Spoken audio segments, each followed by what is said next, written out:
C'est un symbole, un CSE extraordinaire va formaliser aujourd'hui la fermeture prochaine du site de Stellantis à Douvrin. On y fabriquait des moteurs thermiques depuis la fin des années 60.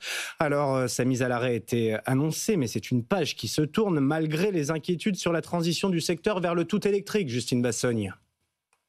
Depuis 2022, la mort de Douvrin, plus de 50 ans d'existence, 40 millions de moteurs produits, étaient programmés pour laisser la place à la toute première gigafactory de Stellantis, sortie de terre il y a 2 ans, à quelques mètres de là.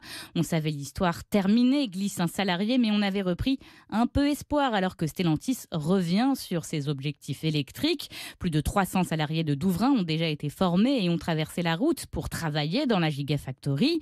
Mais ces difficultés de production inquiètent. On sait très bien qu'ils ont du mal à fabriquer la batterie, glisse un représentant syndical.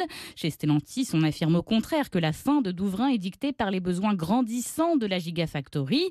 Selon un syndicat, un tiers des près de 400 employés encore en poste à Douvrin sont intéressés pour aller rejoindre l'usine de batterie. D'autres seront reclassés à Valenciennes ou à Ordin.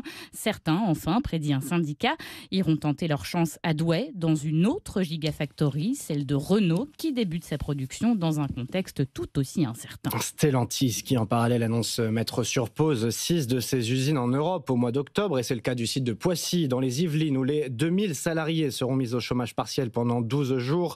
Il s'agit d'adapter le rythme de production dans un contexte de marché difficile où il faut piloter les stocks, dit la direction, qui en profitera pour faire des travaux dans l'usine et pour organiser des séances de formation.